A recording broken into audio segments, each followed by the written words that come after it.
Attention is you go to TikTok or YouTube and you have 1 million views. And if you're a brand, you go, yeah, I want access to 1 million views. That sounds great. But on Twitch or YouTube Live or TikTok Live, your number is 100, 50, 25, 1,000. That's a significantly smaller number than 1 million. Right. And so a brand goes, I don't want that. That's not enough attention for me. But intention is the act of actually affecting somebody to do something. The intent changes. 1 million people they put out a billboard on, maybe 10 people will go, yeah, I'll check out that website. Yep. And they're happy they got 1 million views, 10 people went to their website. But with a streamer, you might have a stream with 50 people watching and 10 people will click through what the streamer says. It's like, well, the outcome is the exact same. Why is that 50 viewer streamer not valued at the same as 1 million views on TikTok? Welcome to Tarducks, a podcast for content creators to come on and share their stories, experiences, and advice. And today, I'm super excited. I have Zach Bussey. Welcome. Hi, thanks for having me. Yeah, no problem. Happy to be here. Excited to be here. Excellent. Yeah, we have a mutual friend, BricknNick, was on a while ago. Oh, heck yeah. I love Nick. How can you not?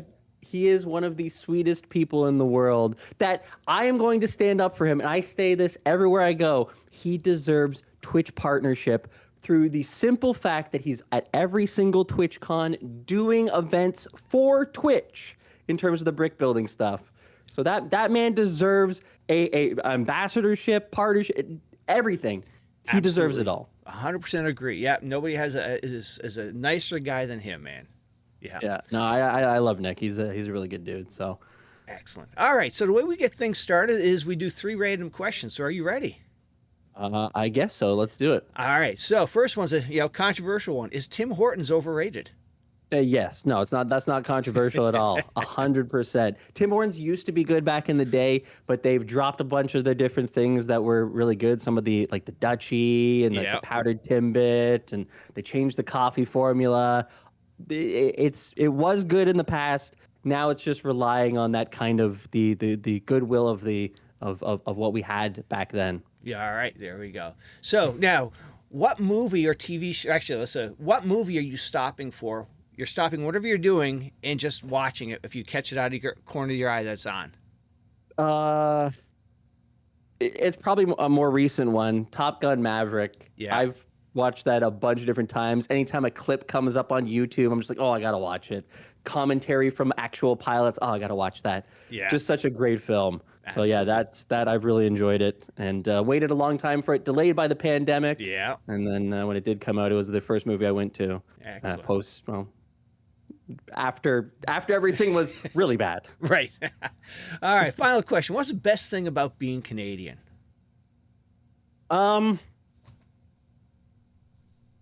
So there's so many things that I could say.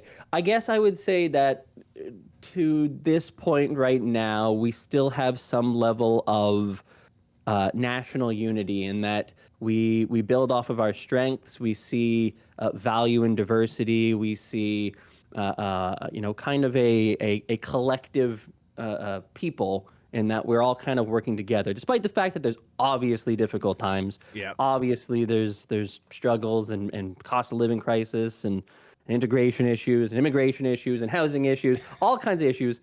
But at the end of the day, I think that we still are kind of working towards a similar goal as a united Canada. Yep. Absolutely. I think in the last few years, one of the neatest things that I saw was when the Tragically Hip, did their final concert in Kingston. And basically all of Canada just, we're shutting down for the night. It was amazing. Yeah, no, that was that. I still, I think everybody watched that and has rewatched it a couple of times. Yeah. And every time a song comes on the radio, it's like, man. Yeah. Dang. Yeah. Those guys are ours, man. Nobody else could take them. No, that's definitely true. Yeah. All right. So who was Zach before you started, today on off stream? Oh, interesting. Like the history of how I got to here? Yeah, sort of like, before you found Twitch, sort of, sure. What's your background?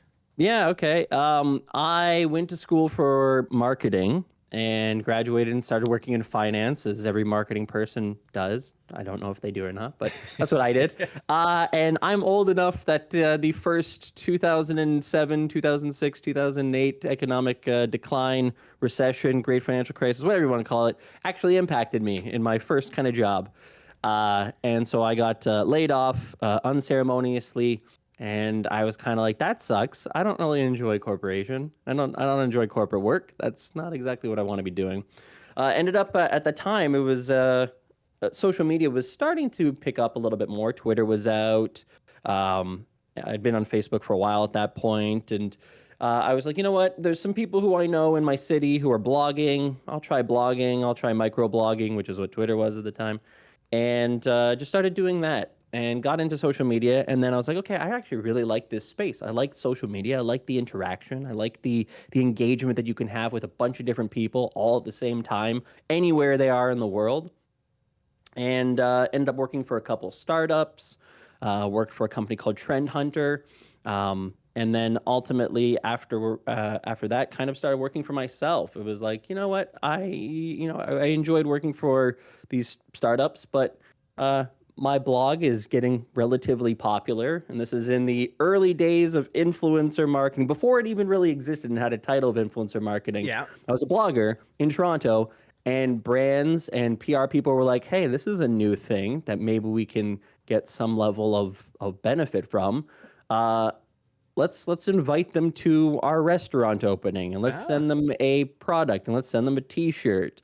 And so from 2010 to 2012 or so, I also saw the first signs of influencers actually having some level of success as well on YouTube.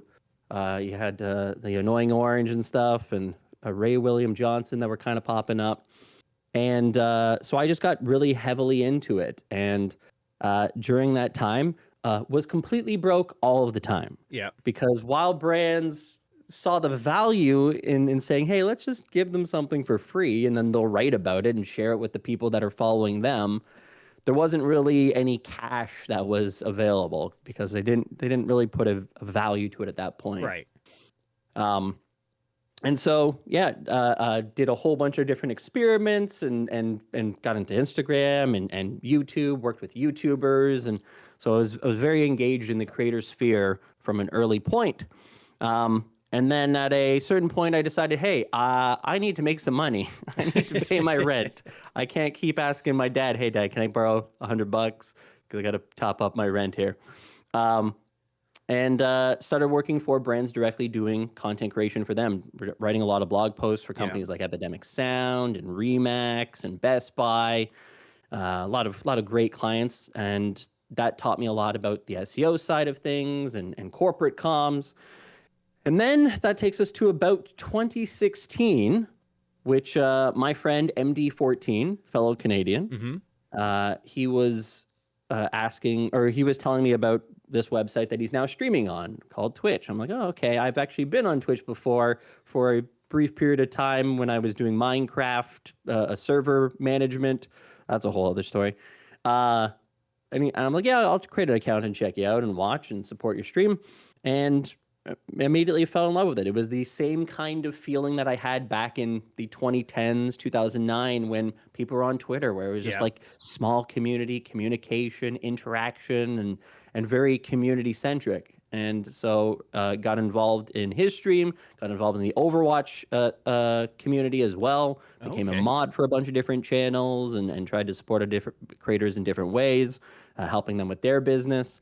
And then that ended up taking me to streaming myself and going, you know what? I think I can do this. I want to do this. I had a podcast at one point, was relatively successful. And so it was kind of a continuation of that, to just do it, but with a camera in front of me instead. Oh, nice. So that's kind of the long story long. And now along the way, like, did you stream video games, or was it really just a just chatting stream is what you started with?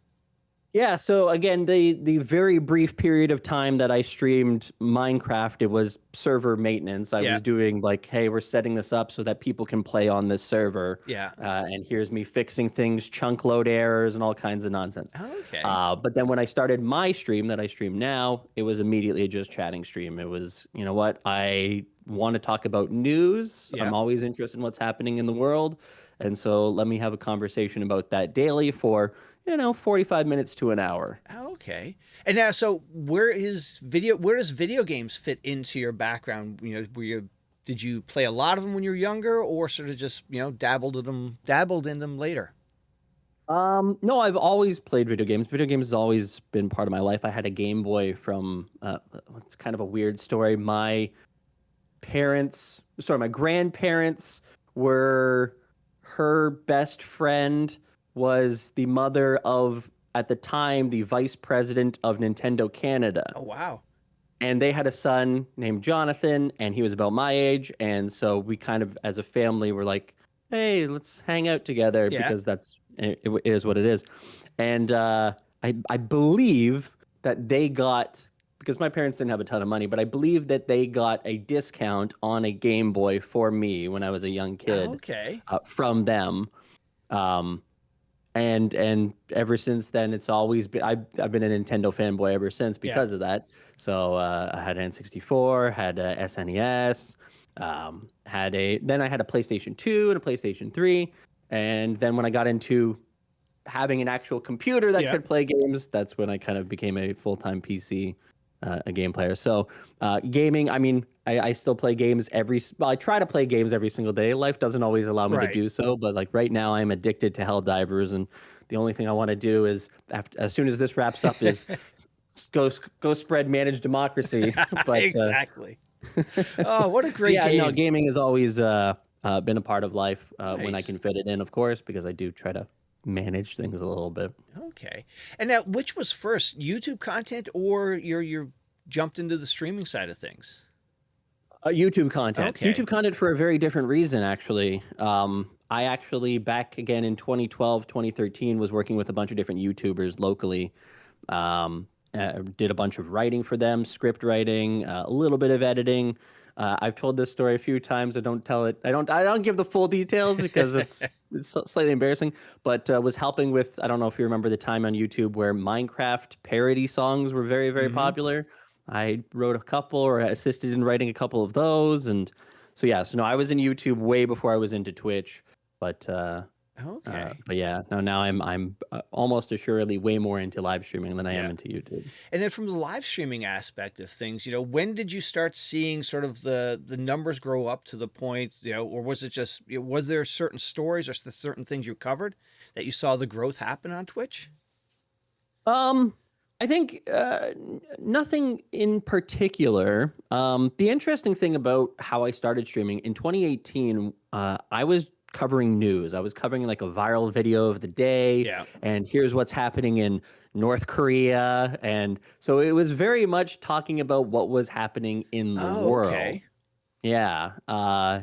And as part of that, I had a segment on Thursdays called Twitch Thursdays, where we would end up talking about what was happening on Twitch, whether there was some creator drama or there was some news that happened. And that became really, really popular among the community. They really enjoyed that. I guess it was something that people were collectively interested in, being on the platform.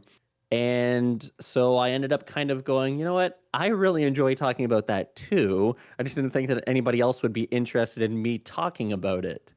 And so it ended up being that I shifted away from general news and focused way more on the creator sphere and Twitch in particular. And that's spawned a whole bunch of other things as a result. Okay. So, and then as a result of that, over time, the amount of followers that I've had has grown, and my reputation is hopefully improved, and as time goes on, and so it's been kind of a there's no like one standout moment that's just like there was the opportunity. It's just been gradual, slow methodology. Wow, I can't say that word today. Cool, too early for that. Methodical. Slow, yes, thank you. Thank you. Oh, man, I don't know why. Don't worry, it took me a sec. In my mind, I was saying it 3 times before I threw it out there. So it's all good. You did it with confidence. I appreciate that. You got it exactly right. But it's just been like a slow work towards, constantly improving, constantly trying to do a better job at what I do, and constantly trying to offer something better to the community that I can continue to offer them. Yeah. And now along the way, you got Twitch partner. What was, how many times you applied? Was it something that was on your list to, to achieve or as a goal? This is going, I know that this sounds weird. But no, I was never actually planning on applying for partner. My feeling was that, I wanted to, not that I don't think that partner obviously comes with benefits for sure, but my feeling was I don't think that you need it in order to succeed in this space. Mm-hmm. A lot of people put a lot of emphasis, a lot of like attention on it to be like, that's the goal I want to hit. That's the goal I want to hit. Yeah. That's the goal I want to hit. And they even do things like partner pushes, which I think are probably to the detriment of the creator, but that can be another conversation. Yes.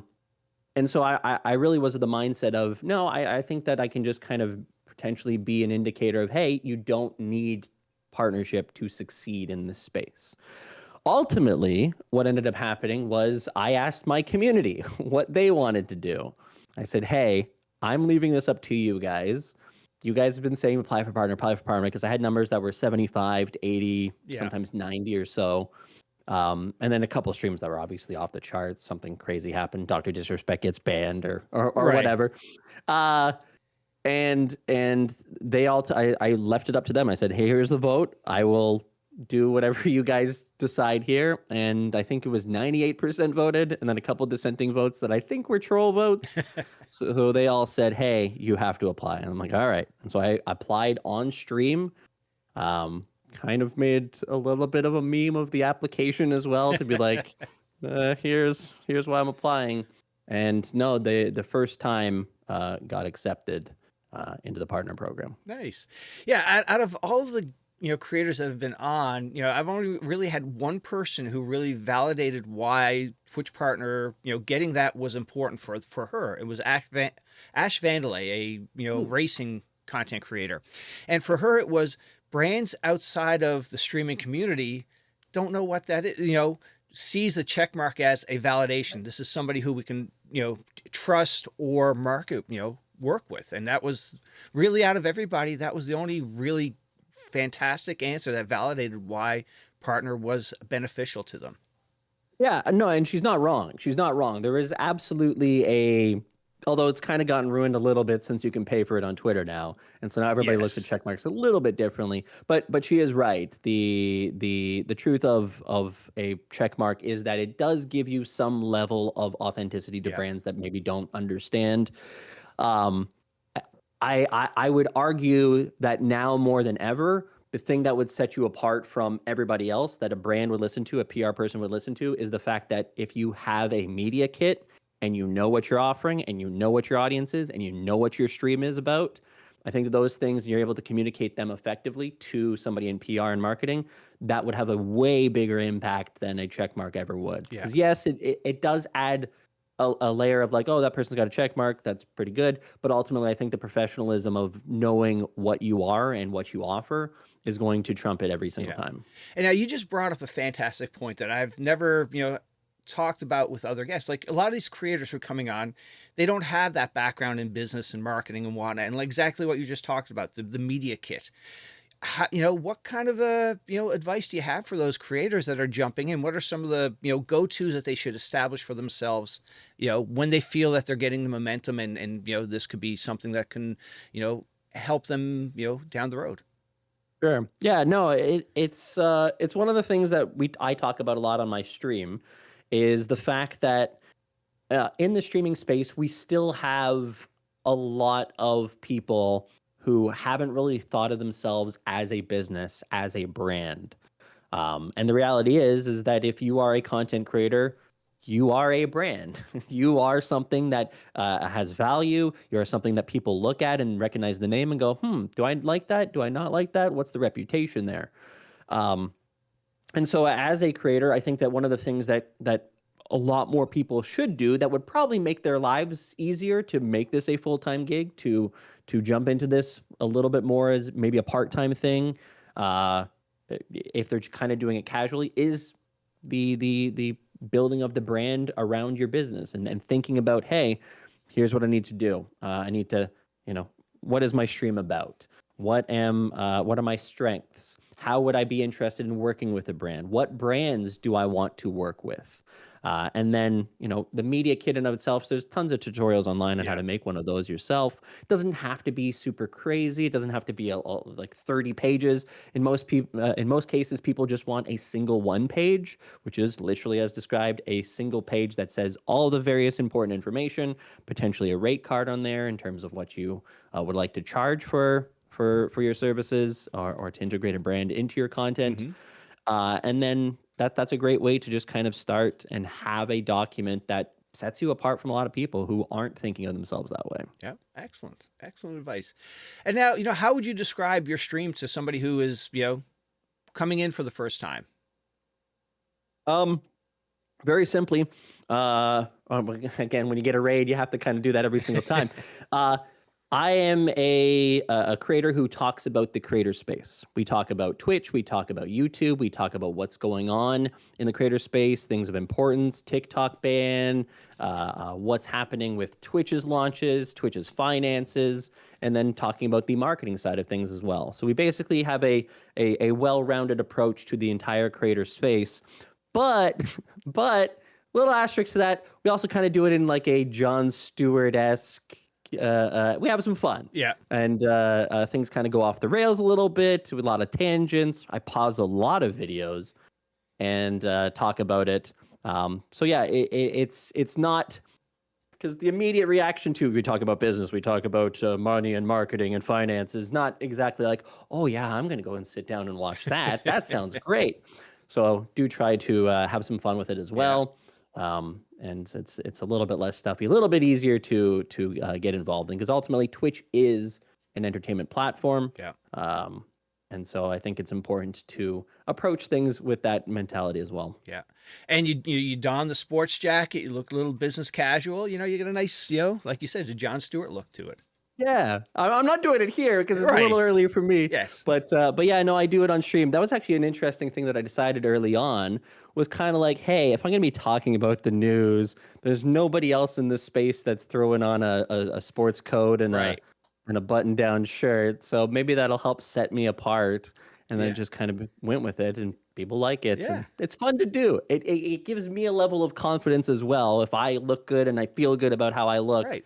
then I'm going to be a little bit more confident in what I'm talking about on stream as well. Yeah, absolutely. Now, a second ago, you talked about the being rated. That's something that is so unique, and can have such a huge impact, even on the smallest content creator, getting rated by 10 people or 15 people. What are some of your first raids that you remember that were like big chunks of people that came in all of a sudden?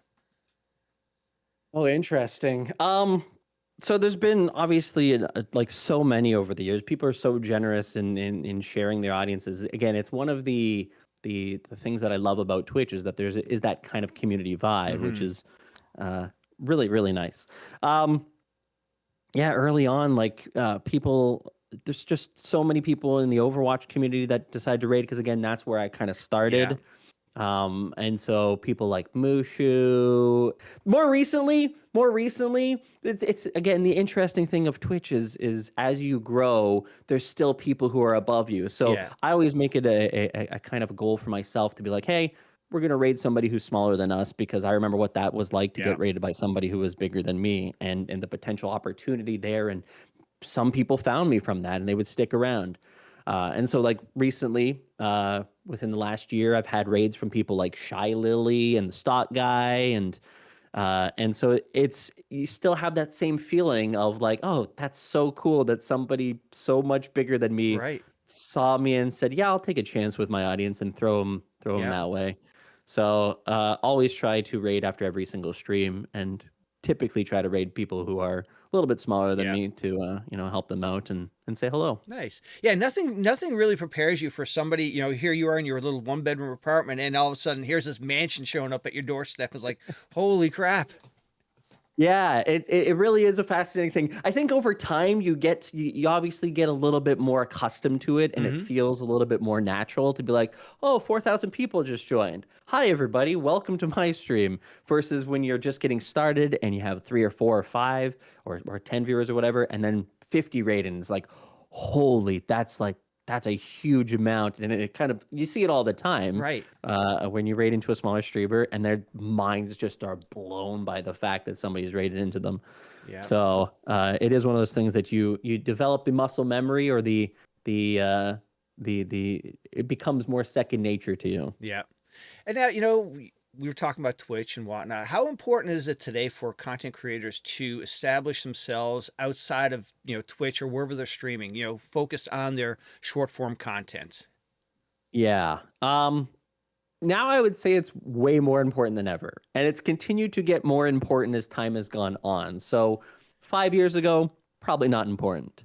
4 years ago, yeah, it's starting to be an issue because we had this pandemic rush of so many people who came in, Right.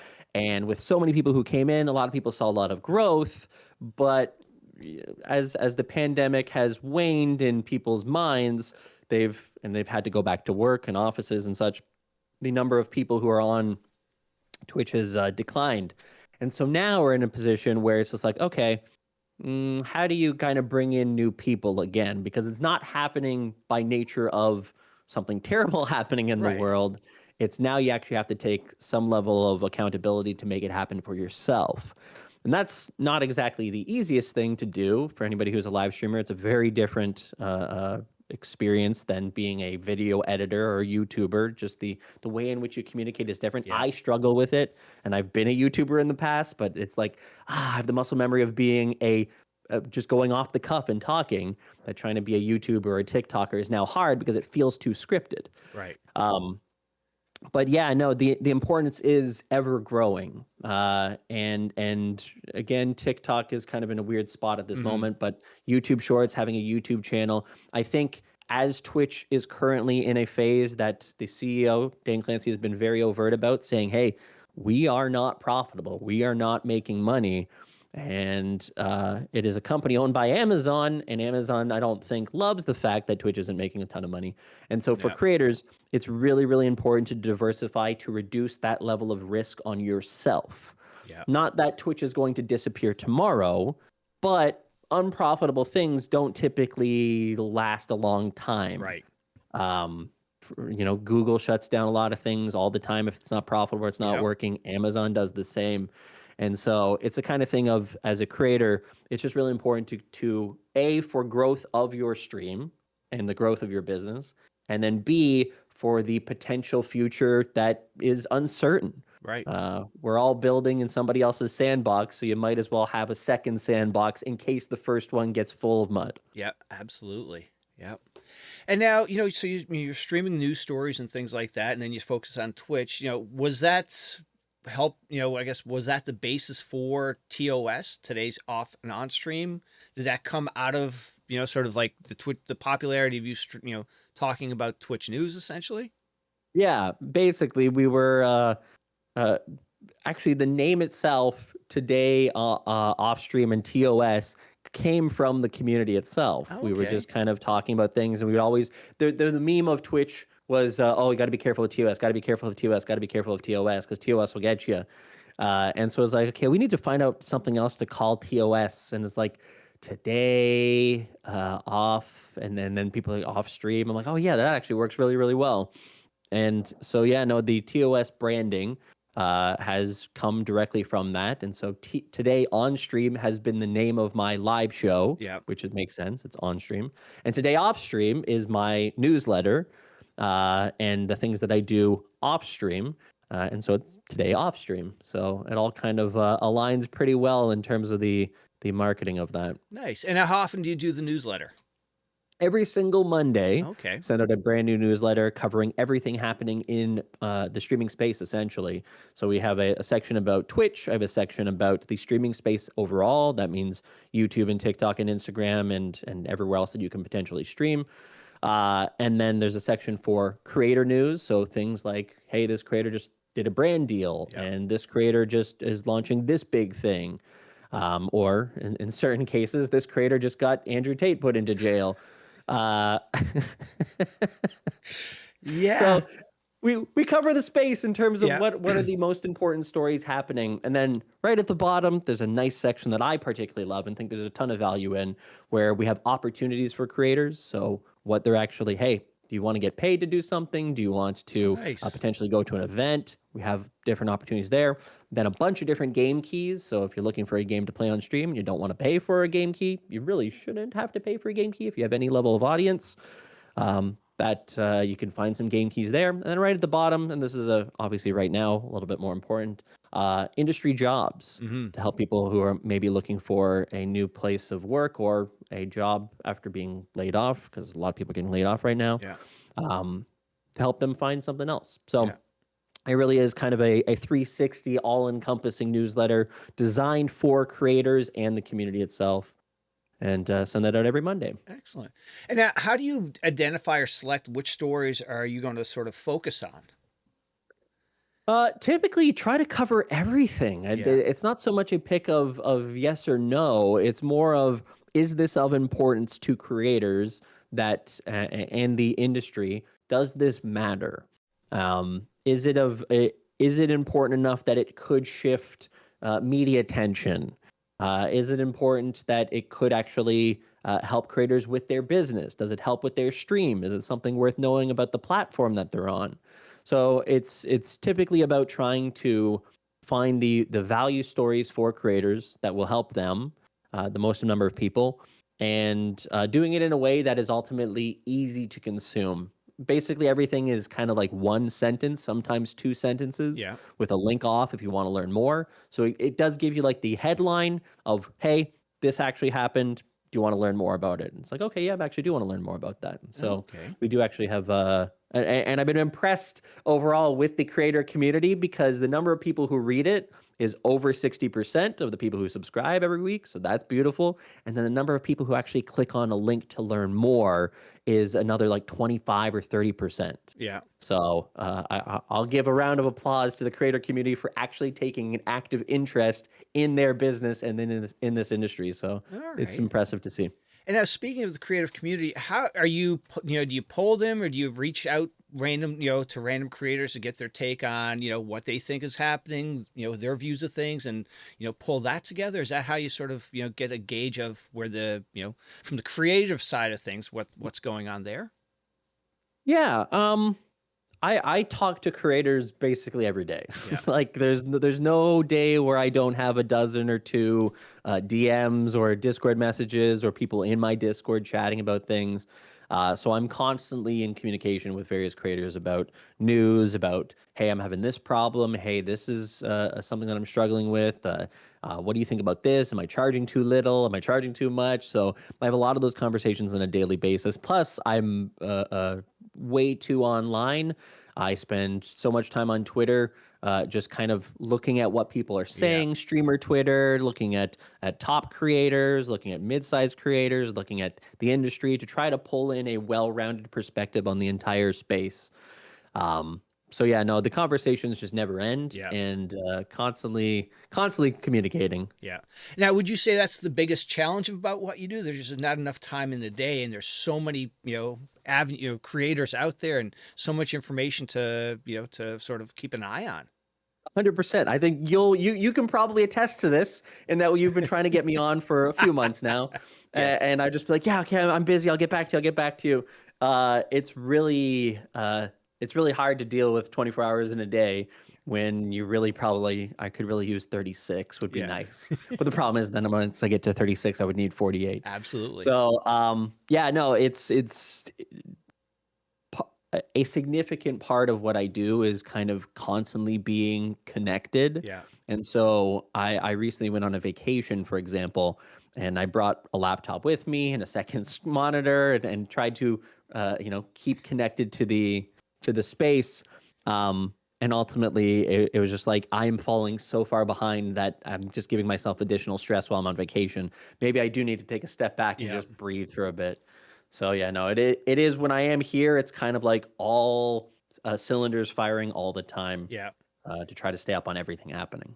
And that seems to be a common thing with a lot of the creators, is that just that grind that they can't disconnect. That if they're not connected, they're worrying about missing viewers, their numbers are going down, and that seems to be a real thing that creators struggle with. Yeah. Yeah, no, again, it's one of those things that I think is true for any entrepreneur, and any content creator, and the similarities between those two are basically they're parallel to each other. Slightly different outcomes or businesses that they're building, but and overall, a content creator, ultimately the entire responsibility falls on them. Yeah. So if and that means a lot of emotional attachment to the work. So if you're just an entrepreneur and you have a power washing business and people don't want to hire your power washing business, well, you're not going to take that personally. It's like they don't need power washing services.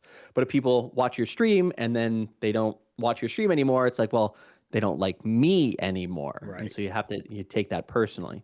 Yeah. So yes, for content creators, it's really, really, really hard to take a break and disconnect. You're basically 24/7 thinking about the future. Yeah. What am I doing tomorrow? What content creation, what content do I need to create? How do I increase the number of subscribers that I have? Oh no, my numbers are down. How am I going to afford rent? That means that I'm bad. And then that perpetuates a spiral, a downward spiral. So no, it's really, really hard for content creators to disconnect themselves. And it's a conversation that happens about like how to properly manage your mental health and to not take it too personally and to ignore the haters and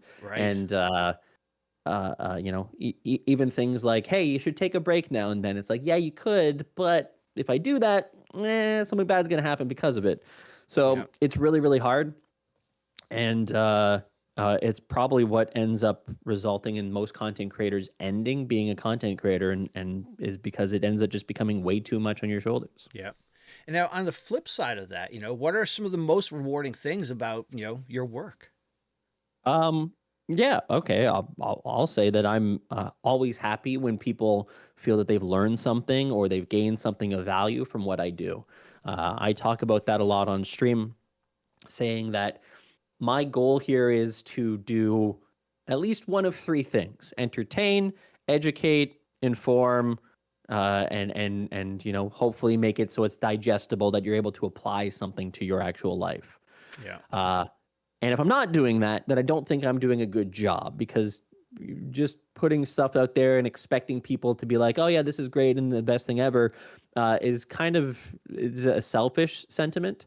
And so for me, when people do say, hey, I was listening to what you said and I'm so inspired to do this, or hey, I was listening to what you said and I decided to start posting here and I just got 1,000 views on a TikTok, and I decided to do this and I just got a brand deal for $500. Like, those things are like, oh, that makes me feel so good. Nice. Because it's like the work that I'm doing has actually had a positive impact on somebody else. Yeah. So that's the thing that is rewarding to me. There's of course times where I'll have a stream and then people are just super, super supportive, that I initially feel guilty about, because it's like, you guys are all creators too. You're all trying to make it. You don't have to give me your bits. You don't have to subscribe. Like, focus on yourself first. But then there are certain times where you get a paycheck, the 15th of the month, and you're like, oh, that's kind of nice. That's kind of nice too. So it's a lot of things that ultimately feel good about in doing. Nice. So, and then how would you describe the Zach Bussey community?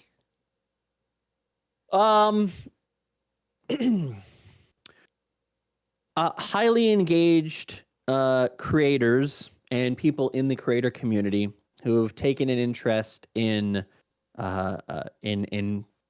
the entertaining side of things, but also in the business side of things, to want to grow their own communities, keep on top of what's happening, and ultimately it's a community that is incredibly supportive, diverse people, a lot of different perspectives, a lot of different perspectives on a bunch of different issues, and yet it works. Sometimes people disagree. Sometimes things get a little heated, but I think that generally speaking, people in the community are interested in seeing growth from themselves and other people in the community, and yeah, it's a really good community. Very, very supportive, very engaged, and way too trolly on certain occasions. Yeah. But I think that's a Twitch chat in general. I a think general so Twitch too. community is always going to have a significant portion of trolliness to them. Yeah. So, Yeah, speaking of that, I had a I can't remember which creator was on. He Hmm. described that his, when he was streaming live on YouTube, I think it was Big Fry. Streaming Yep. live on YouTube, that community is different than the community on Twitch. Twitch community just seems closer and tight knit. YouTube has just a different vibe to it. Yeah, well, that's directly related to the way that both sites are designed. Yeah. Whereas Twitch is designed to keep you within the ecosphere of watch a stream, spend a bunch of time there, and then go watch another stream that you're interested in and spend a bunch of time there. Yeah. And because of the nature of raids, and you'll actually recognize people in other communities and stuff like that, it ends up being a very community-centric experience. Yeah. On YouTube, they're trying to add certain elements of that, but it still feels like community by lawyers in that you have a chat and they have, what are they called now? For channel redirects or whatever. It's their version of raid. Okay. But you can't raid a channel unless they approve the fact that they want raids from channels. And so they can set it to anybody, but then it's by default, it's like off. And then you go to a chat and then you try to type in an emote that you used on YouTube in a YouTube channel you were just in. Yeah. And you try to use it in a different channel and you can't. And so there's just a bunch of different features that don't feel the same level of community Yeah. as you do on Twitch. And then, of course, there's the fact that as you're watching content, you then see a Mr. Beast video and you go, all right, I'll watch that and I'll come back. Yeah. And so there is, and I do believe that that is something to consider as part of the experience there. In that live streaming isn't inherently the number one priority versus Twitch, which it is. Yeah, absolutely. So now, in your perspective, what are some of the emerging trends or shifts that are happening in this space right now? We know TikTok, that whole banning thing, but in general, from the streaming side of things, what any trends that you're seeing? Yeah. Right now, there's an interesting trend of, I think people are getting, people have, since the pandemic highs, have obviously fallen off of the streaming space a lot. There's been a lot of decline in the overall number of viewers. That may have stabilized now over the last 6 months, and we may have found a baseline, which is good. But at the same time as we found a baseline, the number of streamers has started to spike up. And so typically when we have this much viewership, you would expect to have 90,000 average streamers. But right now there's like 105, Wow. which we haven't had 105,000 average streamers since back in 2021. And at that time, there's obviously a lot more people who are watching at the same time. So right now we have a frustrating trend of a declining viewer ratio, which means there's more streamers and fewer viewers per channel that is live. Okay. My guess, if I had to try to figure out why that's happening, is that due to layoffs in this industry, which has been disproportionately affected versus anywhere else, those people obviously have some level of connection to Twitch as it is, and so they're going back to their channels to say, hey, I'm now unemployed, I may as well start streaming again. Yeah. While I look for a new job. Okay. That's my guess. Yeah. I don't know if that's 100% how it is playing out. Yeah. So that's something that I'm keeping an eye on, especially as we get into this kind of weird, as the economy is uncertain about what's actually happening. Is it a hard landing? Is it a soft landing? We'll see what ends up happening. But if we do, my guess is we will start to see an increase in number of viewership over the next year and a half, 2 years. But that won't mean that the number of bits and subs and ad revenue increases because of the fact that the economy is not doing so well. And those people may be watching because they don't have a job. Yeah, that's true. So that's one of kind of the big trends that I'm seeing in terms of the overall viewership landscape. Yeah. More on the smaller side of things, I think that creators who are creating content for other platforms and are figuring out something unique about what they're doing on TikTok and YouTube, and particularly both the shorts version of that and Reels on Instagram, are finding that they're able to translate people into being a Twitch viewer or at least watching their live streams on those platforms. Yeah. So it's not that people are doing it and not seeing outcomes, positive outcomes. They're doing it and seeing outcomes, but so few are doing it. In again, it's not just posting content and being like, "Hey, yeah, we're going to succeed." It's posting content and then refining to figure out, "Hey, what's actually working for me? What can I hone in on? What can I focus on?" Yeah. Those are the people that are, again, thinking of it like a business. Right. Those are the people that are actually succeeding with it. Yeah. So, the creators are becoming smarter with, looking at the analytics and everything along that goes along with it. Yeah, absolutely. Yeah. Yeah. And that's a good thing to see. It's a sign of a industry that is maturing. Right. And streaming definitely could use some level of maturing. As I said, it's a space that we've been around for 10 years, Yeah. and the vast majority of brands still don't take a risk on it, still don't want to invest their dollars into.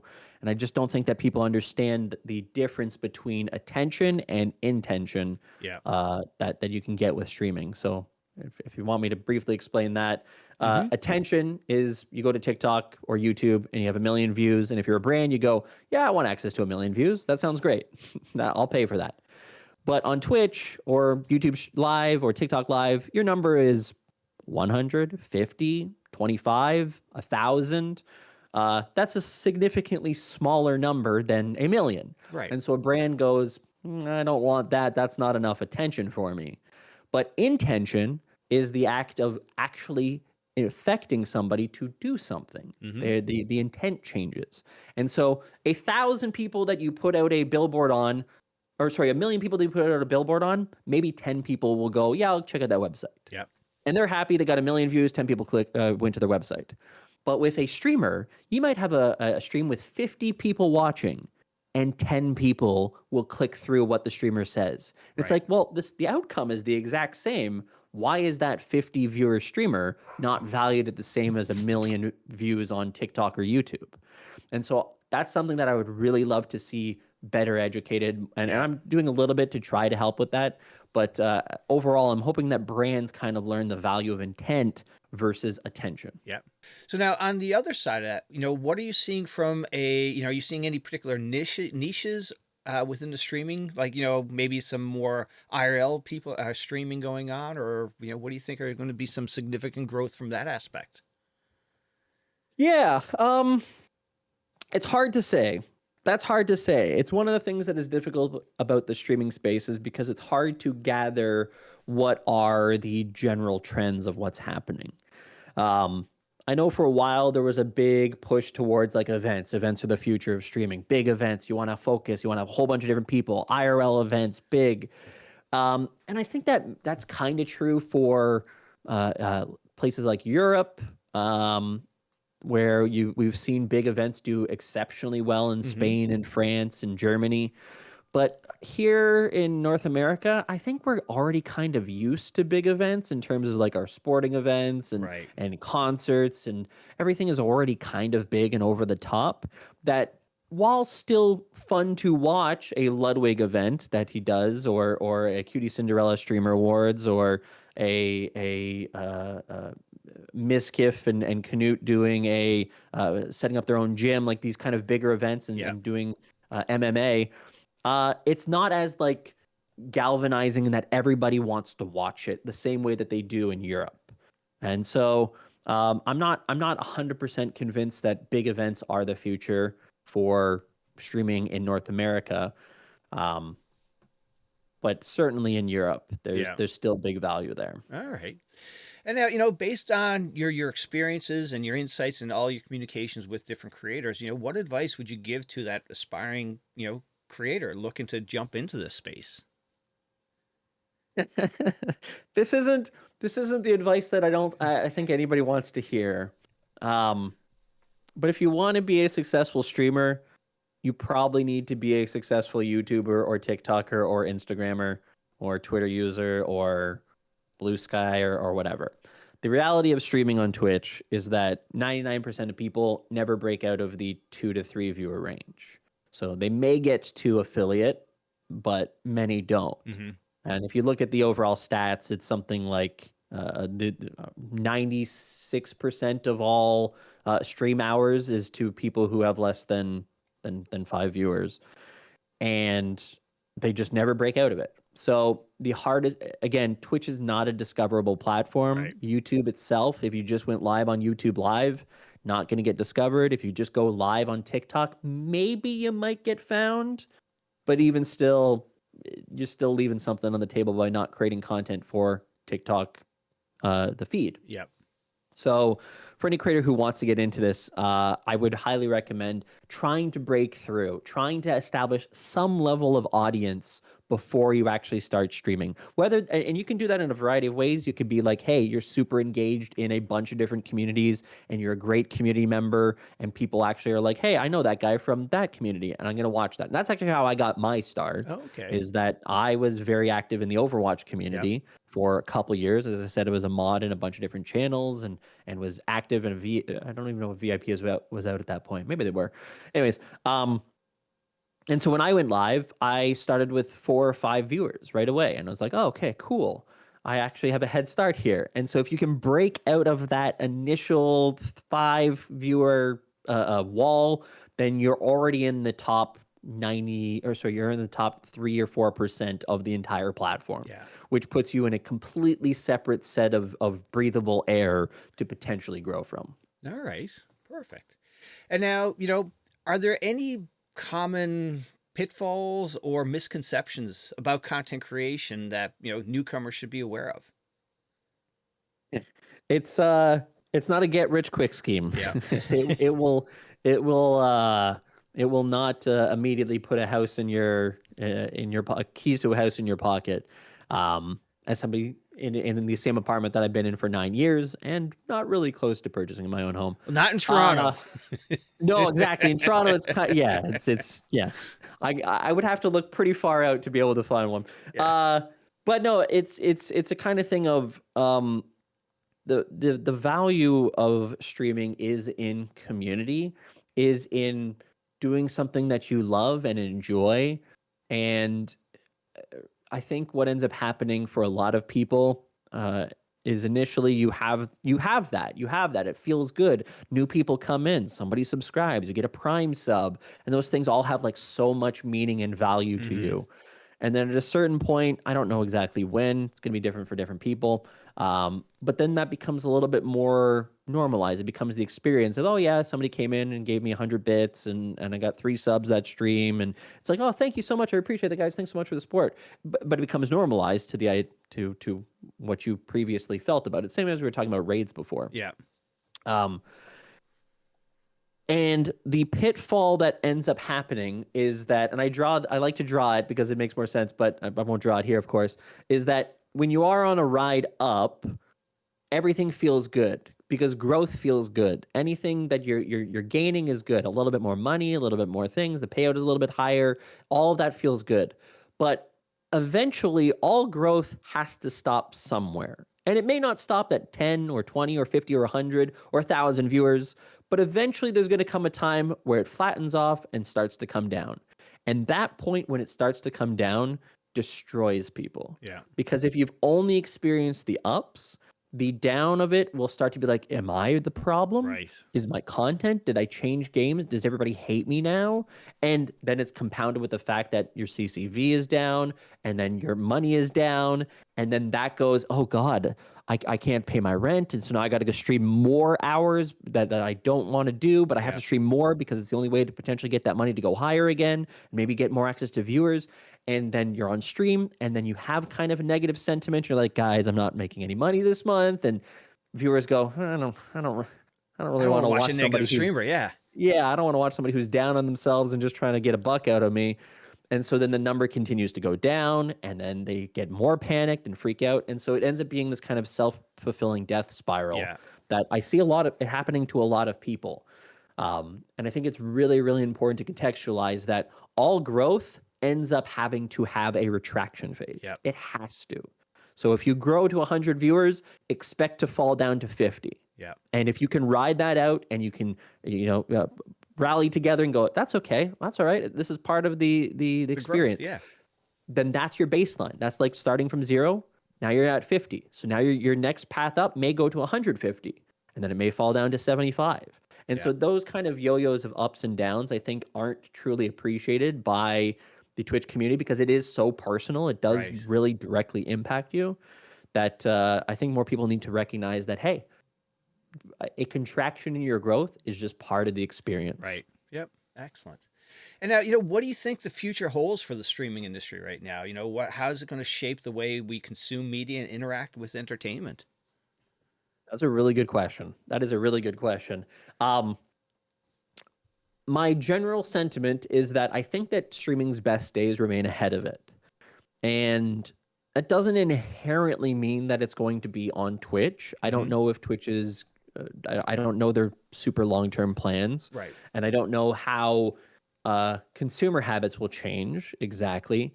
But I do believe that this is somewhat hasn't been a fully appreciated area of content creation yet. YouTube, sure, we know it, we love it, we all like it. Short content, we know it, we're kind of in a weird place with it, but generally, it's around. Twitter and blogging and Instagram, again, same kind of things. The problem that we all have with almost all of those, with the exception of streaming, is the algorithm. Is things that are fed to us to try to keep our attention or to enrage us or to bait us into clicking on something. And I think that we are, as a general population, getting a little bit more, getting a bit smarter to it. Again, it's hard to say for sure if we are or not, or if we're just getting tricked more often and we're just accepting of it. But I would like to think that as more and more things want our attention, we'll probably end up going, hey, especially with AI and stuff like that, I don't even know if this is what I'm watching is real anymore. Right. I would much rather watch something live that I know is real, that I can interact with, that's a little bit slower content, that isn't trying to feed me into the next thing, that isn't trying to get me to watch this and then this and then this and click on this and do this. It's just something that you can kind of breathe, be part of a community, be around, leave for 10 minutes, come back, not having missed too much. You can catch up. Yeah. And so I do believe that as things get more and more, the screws are tightened on all of us in terms of algorithms. More and more people will be like, I just like streaming. Yeah. It's nice to watch. It's nice to do. And I think that will be the future of streaming is that it will be a bigger industry than it is now. Yeah, I agree. And I think there's a lot more can be done. I think a big aspect of it is the community aspect of it, being in there with people with the same likes and then having that interactivity. Like I can watch a TV show and then, there's the chat that goes on, but being able to get feedback from the person who's actually presenting, like, something I see I really like are these watch alongs, whether it's racing or NFL, having, like a, Bearded Blevins, Jonathan, and he has, an ex-NFL guy in there. And now you're able to chat with a real quarterback, ask questions, or with Break, who does F1 stuff. I think that's so valuable rather than just a one-way broadcast of an event. Yep. Yeah, no, absolutely. The interactive nature of live streaming is what makes it special. Yeah.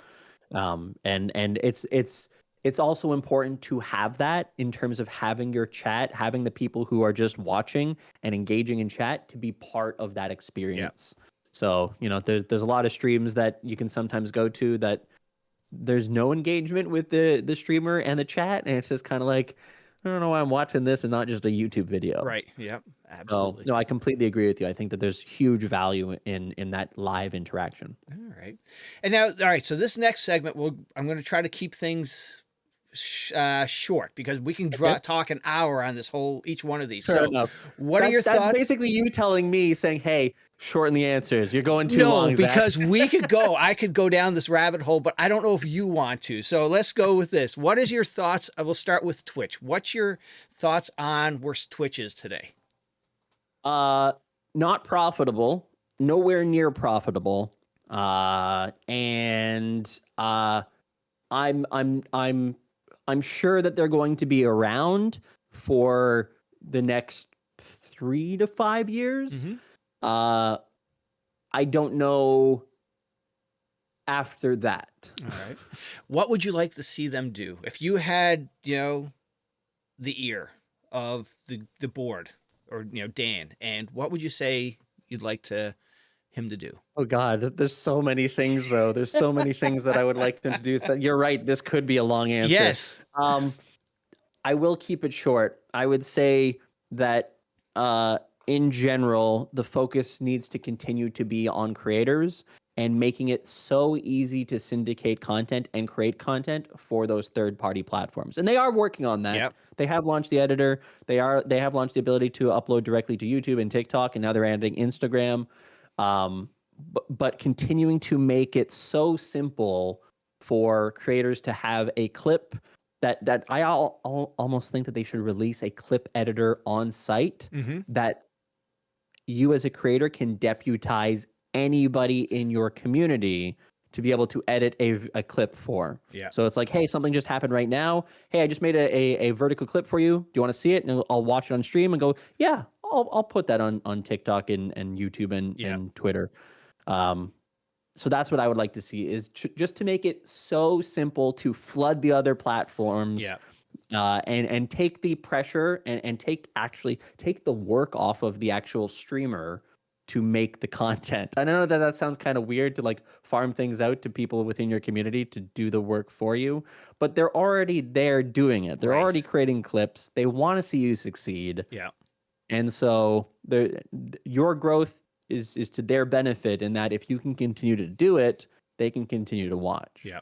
All right. And now let's YouTube. Thoughts on, where YouTube is from a live streaming platform. Well, besides being somebody's pet project, essentially, because that's what it feels like. Yeah. YouTube, obviously, they had much better direction under Fwiz, Ryan Wyatt, who was the previous head of gaming there, and then Chen afterwards, who took over. And now they're kind of in a little bit of an uncertain area. They just had Leo Lebe, who was promoted. He ended up getting laid off. And so I don't think there's a ton of direction there in terms of how to turn the live streaming space into something more. But I think that the same thing that has held true remains true there, in that if you do create YouTube short content and you do create YouTube long form content, you will see success from your live content as well. Yeah. They like ecospheres. They like building up people who they want to keep you on site. Right. And so if you're streaming live content and they know that, hey, your people will spend 2 hours watching, they like that. Yeah. So I think it's kind of more of a larger ecosphere there to build a whole bunch of different things on. Yeah. But it won't be the same as obviously a Twitch stream. Yeah. And now this one's coming. Kick. Sure. Kick is an interesting one in that I still don't feel like they want to act. They obviously don't want to act with any kind of positive intent as a whole, despite doing things like the Kick Creator Incentive Program, which I think is an interesting concept, despite the fact that they are trying to say that they're reducing the amount of gambling content and putting protections in. It still ends up being, and they even released brand new terms of service. It still ends up being that those, especially the terms of service stuff, is nice to read, but it doesn't matter if it's not being enforced. Right. And again, I've been in. I don't watch a ton, but there's a couple people who I do watch there, who are creators who I care about. And you see it in their streams, and it's like people being garbagey, and it's just like, of course that happens on Twitch too, but it is a kind of thing of there's a missing step here that I think that they're saying they want to do, but they haven't done yet. So I don't fully write them off, but I also don't go, hey, that's the place to start. Right. Their viewership numbers little bit wacky in terms of knowing whether or not it's legit, all of it, but but I do give them some credit for like the Kick Creator Incentive Program. I think that it is an interesting idea. Yeah. And in terms of their sustainability or survivability, I think that they're going to last a lot longer than anybody thinks. Yeah. I would also just, as one final point, I would like to see them stop focusing their entire marketing strategy on bashing Twitch. Yes. I think that's they should act a little bit more like, hey, we're here, we're established. We don't need to bash our competitor in order to gain ourselves. I think Yeah. again, that's why I say that like that negative sentiment of them not acting in positive faith for the entire space. Yeah. It's time to move on now. Now Yeah. you're here. You're no Yeah. longer just, oh, they're only going to be here for 6 months. You're here. You're somewhat established. Now, Yep. act like the big kids in the sandbox. Exactly. Yeah. Exactly. And then, the other two, from a live streaming aspect, TikTok and X. Mm. TikTok, well, again, it'll be interesting to see what ends up happening in the States here. Yes. Yeah. And so that will obviously have a dramatic impact on what ends up happening with access to content there. I would say that it's still, they're continue to invest in longer form content and trying to build out a desktop experience, a widescreen consumption of their content as well. They've I don't know if you've seen it on some of the videos, is that they have a button now that says go to full screen mode, and then you turn your device and it fills the picture. So I think they'll continue to invest in that, presuming they aren't banned. But again, for anybody who's not in the States, you'll still have access to it, presumably. And then Twitter is an interesting one, Twitter/X,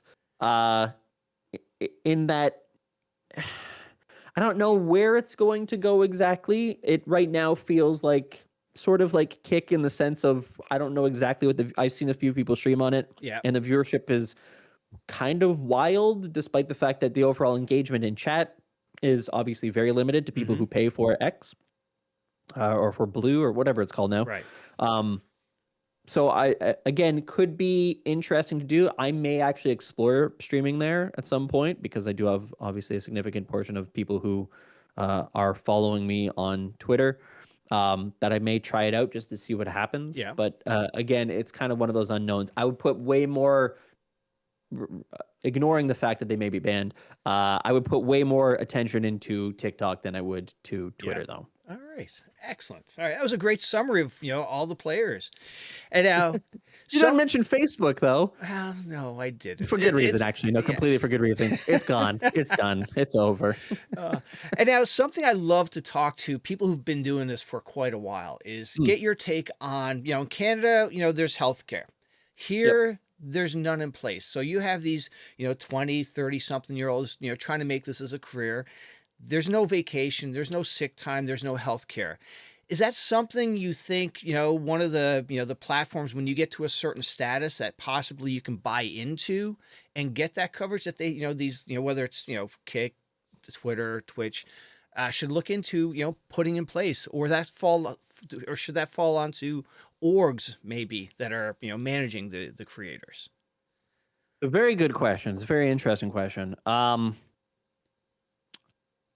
Yeah, I don't fully know what the right answer is there, or even what is a viable answer. For the orgs, perhaps that might actually make sense, similar to there might actually even be an opportunity in the States to create like, hey, we're the first, or we market our medical coverage to creators. That might actually even be a thing. Yeah. I don't know for sure. And so it, rather than it just being like, here's your Blue Cross, Blue Shield, whatever, it's, hey, this is Blue Shield and Sword for the gaming community. Yeah. Something to that effect. That may be what people should look at. For creators, though, I would say that this is one of those interesting questions that I don't think enough people are thinking about is, what is the long-term effect of being at your computer every single day? When you're young, it's fine, of course. Right. I mean, I do it too. I have a bad back. I'm getting old. I have scoliosis, and so my back's getting worse as time goes on. But it is kind of thing of like, what if you can't get out of bed in the morning? How do you make money that day? How do you have money saved for for the future? Right. What is the retirement plan? Are you going to do this for 30 years, 40 years, 50 years till you're dead? Yeah. Relevancy, will that be a thing that exists? And so these are like deeper, darker questions for a lot of people. But I do think they are important to kind of consider, especially when you're young. If you do manage to have a level of success that enables certain things, like if you get to a point where you can save. Yeah. The value of being able to save $50 a week and putting that into a Roth IRA Yeah. or whatever you guys have it exactly in the States. And the effects of compounding interest will actually make your future a lot more secure. Again, it's tough too to be like, oh yeah, I'm going to spend that or save that $50 that I would love to order Uber Eats from. Right. But it really is something that people need to think about. When you do work for yourself, there isn't that safety net of, hey, what if I can't stream? What if I'm done? What if I can't do this anymore? Yeah. So no, it is something that people should think about, but probably requires a lot more deeper thought than Absolutely. I can provide you. Oh, all right. So we're almost getting to the end here, Zach. So, Sure. when we talked about it, there's just not enough hours in a day for you to do what you want to do. But when you do disconnect, what are some of the things you like to do? Helldivers. Helldivers 2 right now is what I've been doing a lot of. I like to take my cat outside. He's a good cat, and just kind of play with him whenever I can. Um, I watch a lot of movies and TV shows. Again, I don't watch a lot during a regular week, Yeah. but when I have some free time, oh yeah, it's time to sit down and watch some stuff. So there's just so many things that I'm so far behind on. Yeah. And then the kind of the interesting part of like downtime is that I like working. I like being productive. I like doing things. And Mhm. so there's a certain element of my downtime that is just like, hey, I'm going to do something that's just kind of for me, but is still work, but is not designed to. So I guess it's technically a hobby, Yeah. is what it would be considered.